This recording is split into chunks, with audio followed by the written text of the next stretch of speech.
वीगलज्जल प्रवाह पावितस्थले कलेवलम्ब्यलम्बिताम्बुजङ्गतुङ्गमालिकां डमड्डमड्डमड्डमन्निनादवर्धमर्वयं चकार चण्डताण्डवं तनोतु नः शिवः शिवम्।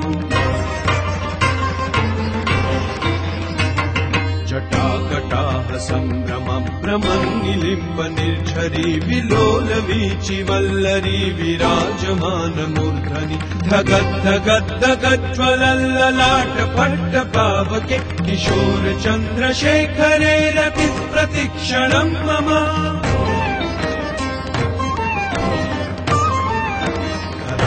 धराधरेन्द्रनन्दिनी विलास बन्धुरस्फुरद्दिगन्त सन्तति प्रमोदमान मानसे कृपाकटाक्ष धोरणी निरुद्ध दुर्धरापदि क्वचिद्दिगम्बरे मनो विनोद मे तु वस्तुनि। जटाभुजङ्ग पिङ्गल स्फुरत्फणामणिप्रभा कदम्ब कुङ्कुमद्रव प्रलिप्त दिग्वधूमुखे मदान्ध सिन्दूरस्फुरत्वगुप्तरीय मेदुरे मनो विनोदमद्भुतं बिभर्तु भूतभर्तरी। सहस्रलोचन प्रवृत्य शेषलेख शेखर प्रसून धूलिधोरणी विधूसरान्ध्रिपीठभु भुजङ्गराजमालया निबद्ध जाटजूटक श्रियै चिराय जायतां च घोरबन्धुशेखर। ललाट चत्वरज्ज्वल धनञ्जय स्फुलिङ्गभानिपीठ पञ्चसायकं नमन्निलिम्पनायकं सुधामयूखलेखया विराजमान शेखरं महाकपालि सम्पदे शिरोजटालमस्तु नः।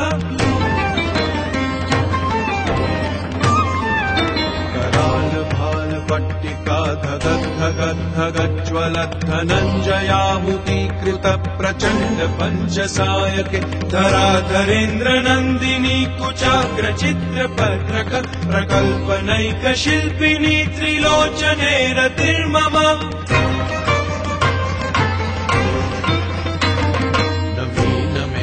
मण्डली निरुद्ध दुर्धर स्फुरत् कुहूनिशीतिनीतम प्रबन्धबद्ध कन्धर निलिम्ब निर्झरीधरस्तनोतु कृत्ति सिन्दूर कलानिधान बन्धुर श्रियं जगद्दुरन्धर।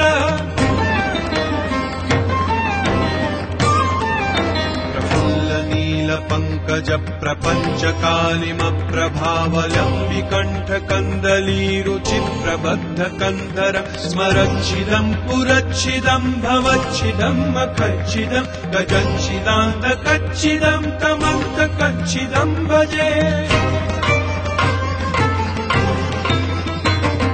अगर्व सर्वमङ्गला कला कदम्ब मञ्जरी रसप्रवाह माधुरी विजृम्भणामधुव्रतं स्मरान्तकं पुरान्तकं भवान्तकं मखान्तकं गजान्तकान्धकान्तकं तमन्तकान्तकं भजे। जयद्वदभ्रविभ्रम भ्रमद्भुजङ्गमश्वसद्विनिर्गमत्क्रमस्फुरत्करालभालहव्यवह्निमिद्धिमिध्वनन्नुदङ्गतुङ्गमङ्गलध्वनिक्रम प्रवर्तित प्रचण्ड ताण्डव शिव।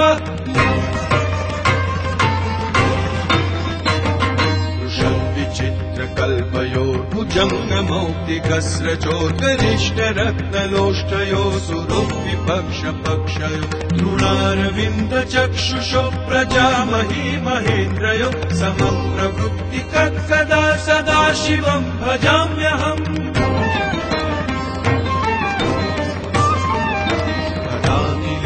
निर्झरी निकुञ्ज कोटरे वसन् विमुक्त दुर्मतिः सदा शिरस्तमञ्जलिं वहन् विलोललोललोचनो ललाम भाललग्नक शिवेति मन्त्रमुच्चरन् कदा सुखी भवाम्यहम्।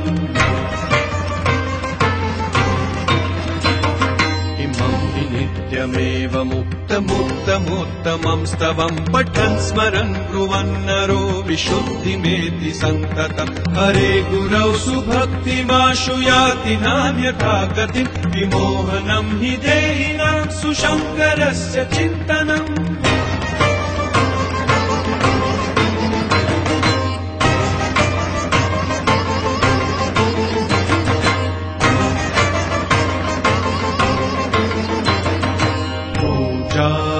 पूजावसानसमये दशवक्त्रगीतम् यः शम्भुपूजनपरम् पठति प्रदोषे तस्य स्थिरां रथगजेन्द्रतुरङ्गयुक्ताम् लक्ष्मीं सदैव सुमुखीं प्रददाति शम्भुः